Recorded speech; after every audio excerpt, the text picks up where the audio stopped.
I want to thank Study IQ. I would like to thank Study IQ team. Big round of applause to the team, management and staff of Study IQ. Do you believe in black magic या फिर किसी भी तरीके के magic में आप believe करते हो?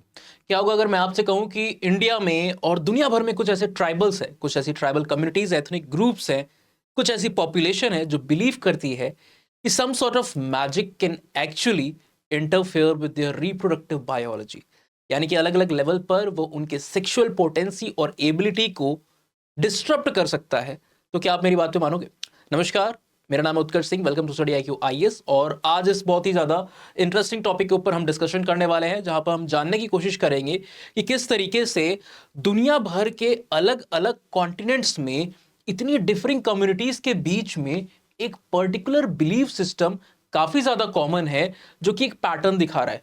उसका नाम है ना, एक बीमारी की तरह लोग इसको देखते हैं, और इसके नाम आपको जानकर हैरानी होगी कि दुनिया भर में अलग अलग है, पर इसके जो सिम्टम्स हैं, ठीक है, और जो पेशेंट इसमें यूजुअली कंप्लेन करते हैं, कुछ कॉमन चीजें जो वो कंप्लेन करते हैं, है ना, कि they do believe this and they are experiences this particular symptom. ठीक है, तो क्लिनिकल असेसमेंट में सामने आने वाली ये बात पता चलती है हमें आखिर में जा करके कि it is not any sort of physical और मेडिकल, या फिर जिसको आप कह सकते हो कि मॉर्फोलॉजिकल एनाटॉमिकल लेवल पर आपको किसी भी तरीके की दिक्कत नहीं है। मेडिकल डिक्शनरी जो है ना, उसके अंदर में आपको किसी भी तरीके की दिक्कत नहीं है, पर फिर भी आप एक पर्टिकुलर डिजीज के गिरफ्त में हो, है ना।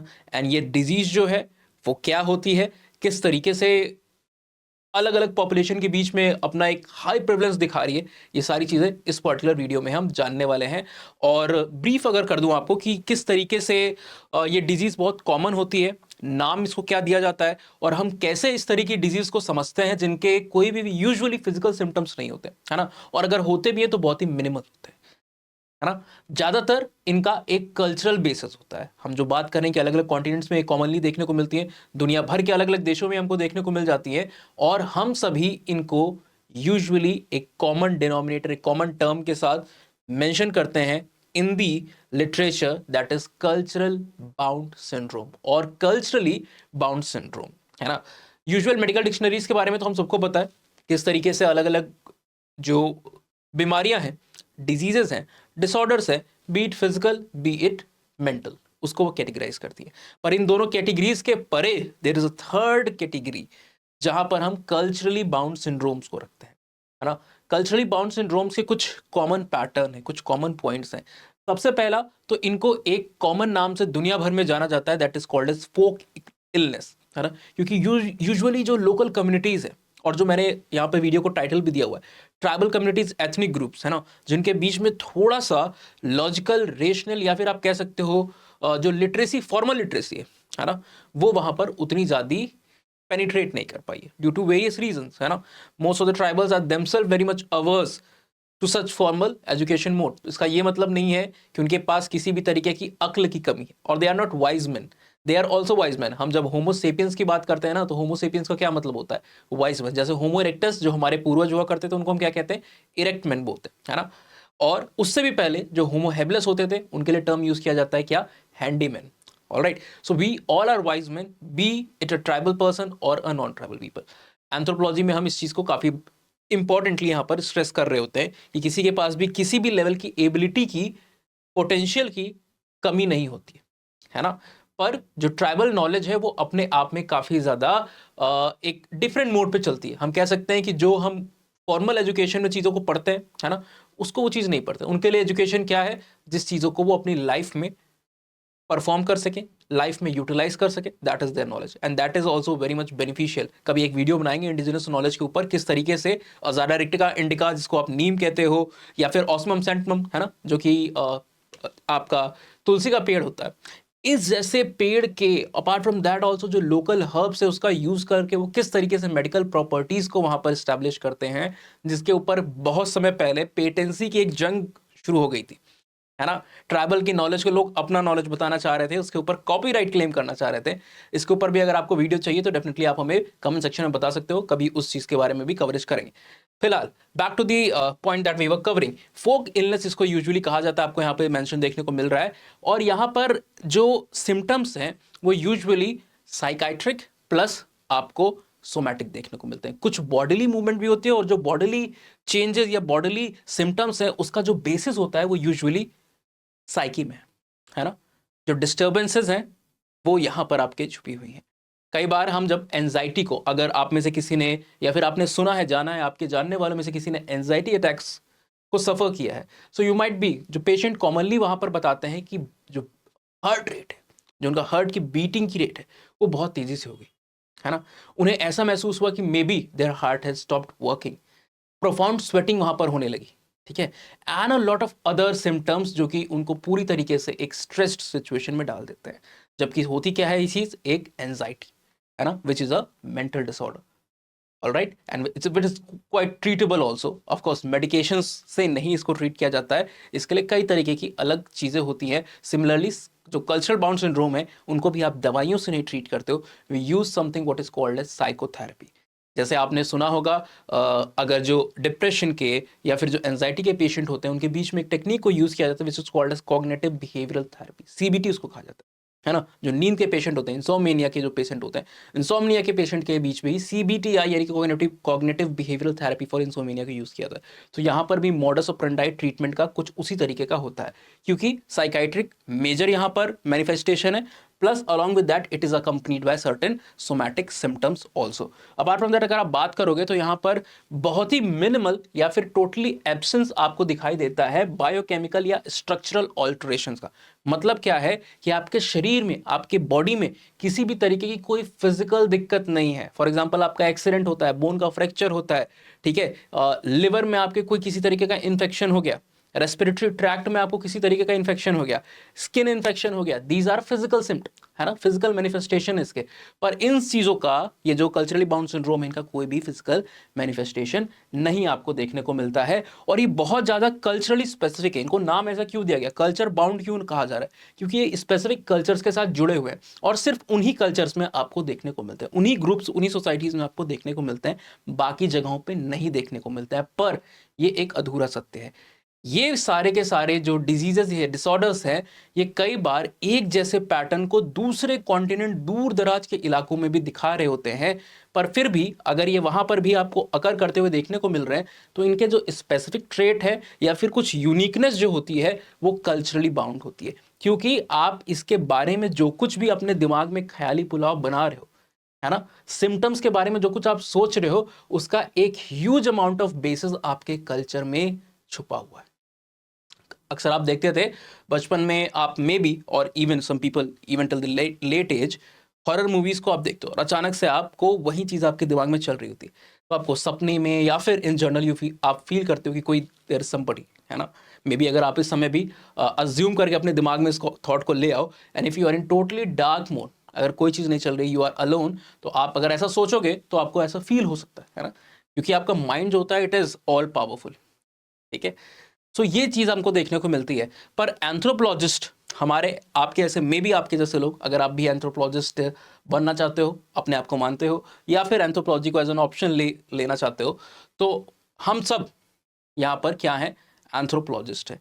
और एंथ्रोपोलॉजिस्ट इस तरीके के टर्म्स को काफ़ी ज़्यादा एथनोसेंट्रिक मानते हैं, है ना।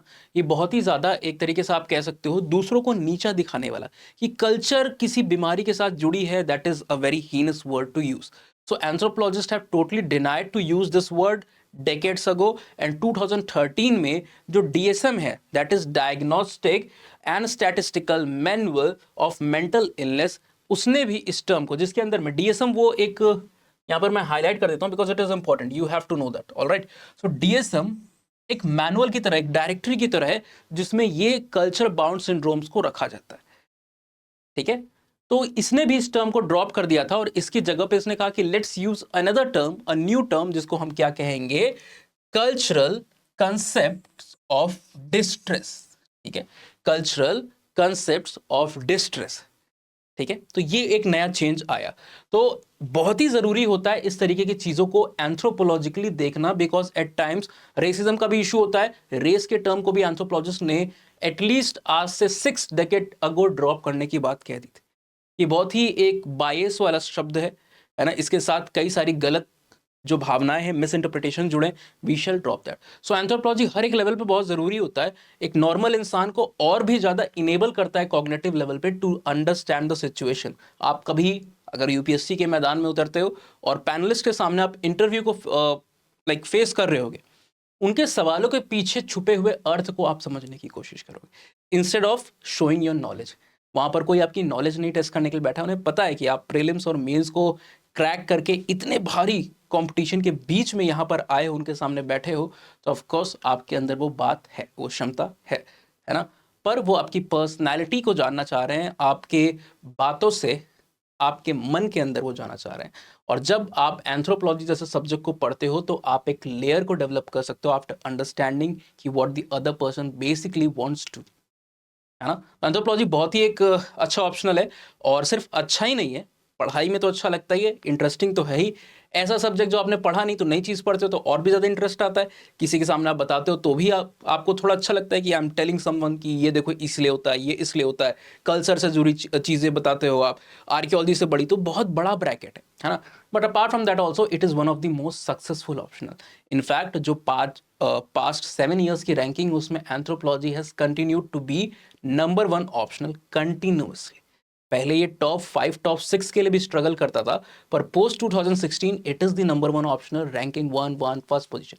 टॉपर्स भी आप देख रहे हो, एक साल में टॉप 10 में 4 रैंक 2 बार दे दिया उसने, 2017 और 2022। 5 साल के समय में टॉप 10 के अंदर में कितनी रैंक, 4 रैंक 2 बार दे दी, यानी कि टोटल 8 टॉपर्स उसने दिए। अपार्ट फ्रॉम दैट ऑल्सो 18 में आप देखते हो अक्षय जैन, कौन भूल सकता है ना, ऑल इंडिया रैंक सेकेंड जो है। Apart from that all India rank first 2020 में। सो लिस्ट इज एंडलेस। रीजन क्या है कि सारे लोग अपने सब्जेक्ट्स को, ग्रेजुएशन के सब्जेक्ट को, कंफर्ट जोन को और अपने इंटरेस्ट को छोड़ करके इस सब्जेक्ट में आ रहे हैं।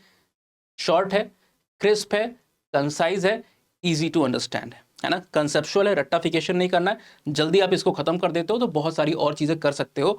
And that basically enable you to fetch more marks by focusing on answer writing, revision and of course जो करंट अफेयर्स या डायनेमिक पोर्शन है। तो अगर आपको भी इस सबसे तगड़े ऑप्शनल के साथ अपनी सक्सेस की जर्नी को इंश्योर करना है, सीट को इंश्योर करना है और अपने ख्वाबों के और भी ज़्यादा करीब जाना है, तो इससे बेहतर आपके पास मौका नहीं आने वाला है। दिवाली पे हमने एक नया बैच आपके लिए स्टार्ट किया है, और उससे भी बड़ी बात है कि दिवाली की सबसे बड़ी जो सेल है, जो सबसे बड़ी डील है, उसके तहत जो प्राइजेस हैं पूरी तरीके से स्लैश हो चुके हैं एंथ्रोपोलॉजी ऑप्शनल के इन जनरल जो स्टडी आईक्यू के पोर्टल पे जितने भी आपको कोर्सेज देखने को मिलते हैं, है ना। 13,999 में आप लाइव क्लास को पा रहे हो, रिकॉर्डेड लेक्चर्स 1.5 साल के लिए पा रहे हो, plus test series with 8 sectional and 4 full length paper आप वहां पर एक्सेस पा रहे हो, है ना। वैल्यू एडिशन मटेरियल, क्रक्स जो नोट्स हैं स्टडी मटेरियल के तौर पे वो आपको मिलता है, क्लास नोट्स पीपीटी आपको वहां पर मिल रही होती है। अपार्ट फ्रॉम दैट आपको कई सारे और भी डिलीवरेबल्स मिल रहे होते हैं। मॉडल आंसर्स प्रोवाइड किए जाते हैं हर टेस्ट के, साइनॉप्सिस के साथ साथ वहाँ पर आपका डिस्कशन भी आपके साथ किया जाता है हर एक चीज़ का, और पीवाईक्यू का एनालिसिस किया जाता है। और हमारा पीवाईक्यू का एनालिसिस कैसा है वो अगर आपको जानना है, अगर आपने नहीं देखा है तो एक बार हमारे प्लेलिस्ट में जाकर के देखिएगा। We had the ratio of the most successful prediction of UPSC 2023। किसी भी और इंस्टीट्यूट ने 38-42% के प्रेडिक्शन को क्रॉस नहीं किया। हमने आपके सामने लाइव जाकर के, ये नहीं कह रहे कि क्लासरूम में क्या बताया, लाइव जाकर के 73% ऑफ द क्वेश्चन एग्जामिनेशन से 10 दिन पहले वहां पर बताएं, और सेम वो क्वेश्चन यूपीएससी ने क्वेश्चन पेपर में दिए। तो आपके पास मौका है, बैच जस्ट अभी स्टार्ट हुआ है, हमने रखा ही है, इसको स्पेशली लॉन्च किया है दिवाली के फेस्टिवल पे। 8 नवंबर से क्लासेस स्टार्ट हुई हैं, अभी जस्ट ओरिएंटेशन चल रहे हैं बिकॉज दिवाली हॉलीडेज है ना। तो आपके पास अभी भी मौका है, आप इसको ज्वाइन कर सकते हो। हाँ, ये प्राइस आपको कब मिलेगा, जब आप कोड लगाते हो अस लाइव, है ना, us live. Basically US live आपको कोड लगाना है जब आप परचेज करने जाते हो। कोई भी दूसरा कोड लगाते हो तो डिस्काउंट मे बी आपको 14,999 पे मिल जाए या 13,999 पे मिल जाए, but you won't get the personalise optional guidance through social media platforms. So you have to make sure कि आप इसी कोड को इस्तेमाल करो। यहाँ पे चाहे आप किसी भी और स्टडी आईक्यू के कोर्स में ले रहे हो, फॉर एग्जांपल अगर आपको P2I में करना है, P2I में आपने एडमिशन नहीं लिया है, तो इंग्लिश हिंदी हर तरीके के बैच यहाँ पर अवेलेबल हैं 22,999 में, as soon as you use this particular US live. और हाँ, अगर आप एंथ्रोपोलॉजी में एडमिशन नहीं लिए हो, है ना, आपने मिस कर दिया हुआ है और आप अभी करना चाहते हो, तो भी आपके पास बेस्ट मौका है। और ऑटोमेटिकली आप इसमें भी अगर इनरोल करते हो तो सोशल मीडिया के थ्रू गाइडेंस आपको मिल जाती है, बशर्ते गिवन आप यूएस लाइफ का कोड इस्तेमाल करते हो। किसी भी तरीके के आपको डाउट है, आपको किसी भी तरीके की चीज़ों को जानना है, तो आप हमारे सोशल मीडिया हैंडल्स से हमसे कनेक्ट कर सकते हो। फ्री मटेरियल्स और बाकी सारी चीज़ें जो आपको एंथ्रोपोलॉजी डिकोडेड बाय उत्कर्ष सिंह टेलीग्राम पे मिल जाती है, और डीएम करके आप मुझसे क्वेरीज को हैंडल करा सकते हो उत्कर्ष सिंह _हेयर पे। ठीक है, कमिंग बैक कि ये जो हम डिजीजेस की बात कर रहे हैं वो असल में है क्या। कल्चरली बाउंड सिंड्रोम, जहां पे basically we are thinking, humans are thinking, some tribal groups are thinking कि क्या हो रहा है, basically there is a loss in the potency, है ना, loss in the sexual potency which is basically related to certain magic. So क्या ये magic है जो इंडिविजुअल की जो सेक्सुअल पोटेंसी है ना, इसको हैम्पर कर रहा है, या फिर ये सिर्फ उनके दिमाग का वहम है।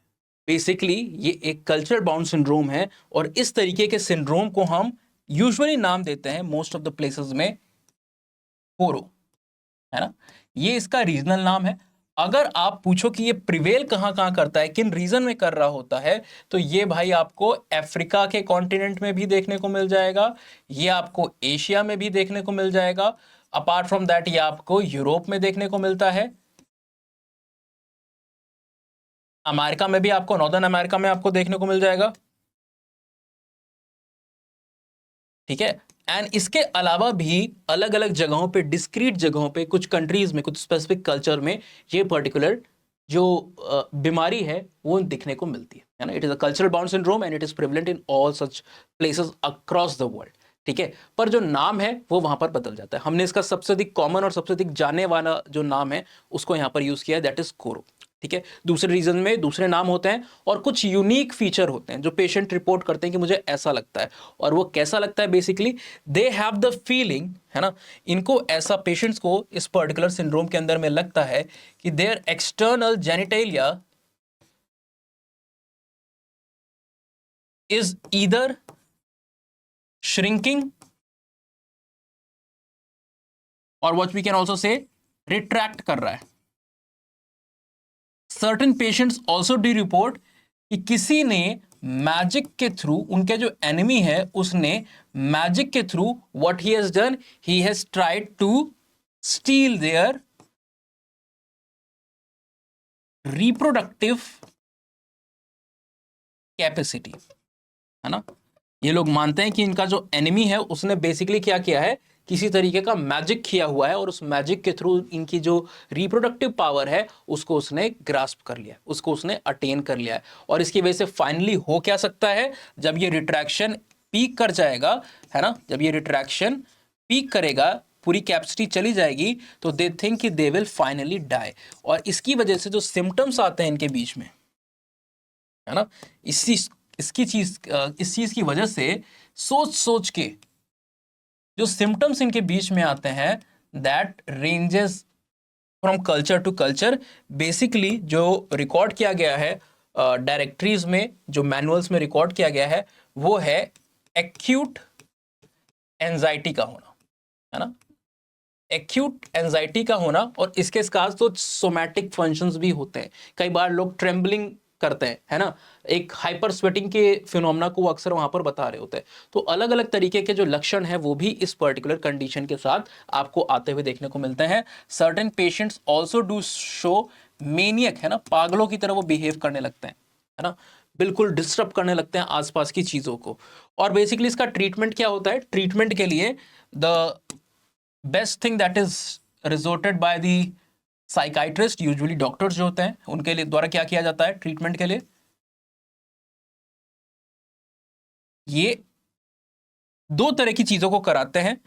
पहला, जिसको हम क्या कहते हैं, साइकोथेरेपी, जिसके अंतर्गत कई तरह की चीजें चलती हैं, and a good part of that is invested upon something that is called as talk therapies. बात करके इनको समझाया जाता है कि whatever you are thinking, basically this is something that is in your mind, है ना, and nobody is casting some spell, कोई हैरी पॉटर की तरह दूर से बैठकर आपके ऊपर पेट्रिफिकस टोटैलस या किसी और तरीके के जो एन्चेंटमेंट्स है उनको वहां पर नहीं यूज कर रहा होता है।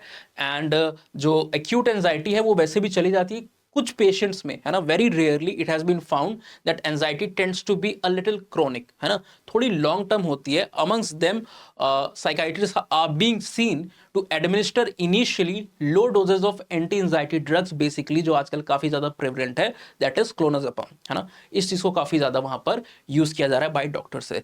तो ये कल्चरली बाउंड सिंड्रोम अपने आप में बहुत यूनिक होते हैं और इनका जो डायग्नोसिस होता है कई बार वो भी इतना फ्रीक्वेंट नहीं है, because patients are totally unaware of something that कि एक अलग से चीज़ होती है जिसको कल्चरल बाउंड सिंड्रोम कहते हैं. एंड डीएसएम द्वारा क्लासिफाइड एक डिसऑर्डर है जो कि मेनली साइकाइट्रिक और मेंटल ओरिजिन का है. कुछ सोमैटिक फंक्शंस भी आते हैं. ज़्यादा फोकस पेशेंट का चला जाता है किस पे, सोमैटिक मैनिफेस्टेशन में, जो यूजुअली हो किस रहे हैं, क्योंकि आप ओवर थिंक करो, एंजाइटी के साथ वो अकम्पनीड है ना, और आप उसको मिस्टेक कर रहे हो कि there is certain disease actually. If not the magic, then there is definitely certain disease that is troubling me. तो whom they will run to? They will run to a doctor. और doctor को भी initially चीज़ नहीं समझ में आती है. Doctor भी है वो सीधे साइकाइट्रिस्ट के पास नहीं जाता. मोस्ट ऑफ द टाउन्स और प्लेसेस जहाँ पर ये होता है वहाँ पर बेसिकली आप रूरल लेवल पर जाते हो, कहीं छोटे इधर उधर जगहों पे जाते हो, तो डॉक्टर को भी नहीं समझ में आएगा, है ना. वो क्या करेंगे, उनको थोड़े समय बाद वो कहेंगे आपका वहम है और something like that. They are and also at times not aware of these things. ठीक है. सो जो access to medical facility है, that is also a key concern in these scenarios. There's another scenario, एक और सिनेरियो के बारे में हम बात कर सकते हैं जिसको आप यूजुअली इंडिया में देखते हो काफी ज्यादा प्रिवलेंट है, and this is something called as Dhat syndrome, है ना.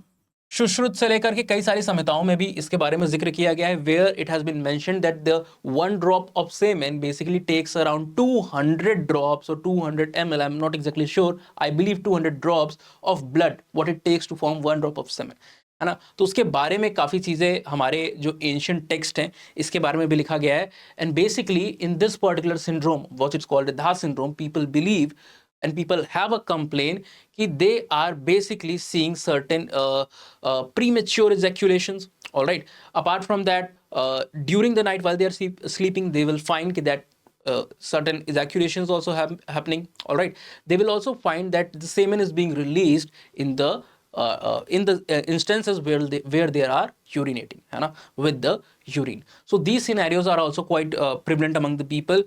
और इस चीज़ के लिए भी जो एक रिस्पॉन्सिबल फैक्टर है वो क्या है, कल्चरल बाउंड सिंड्रोम है ना.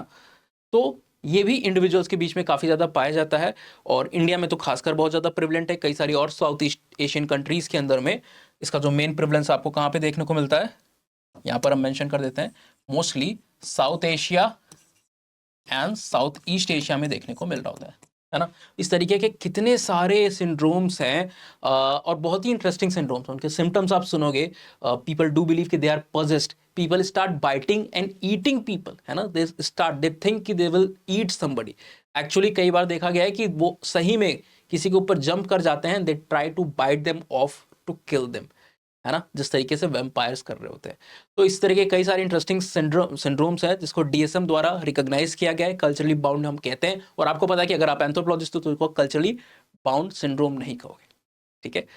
तो अगर आपको और भी ऐसे सिम्टम्स के बारे में जानना है और भी ऐसे सिंड्रोम्स के बारे में जानना है तो आप डेफिनेटली कमेंट सेक्शन में मेंशन कर सकते हो. हम अगले और वीडियोज़ में सिमिलर सिंड्रोम्स और इनके पैथोलॉजिकल एंड जो सोमैटिक मैनिफेस्टेशन है, जो कंडीशंस हैं pertaining two of course the psychiatric side, उसको हम यहाँ पर आपके साथ शेयर करेंगे. I hope you like the video.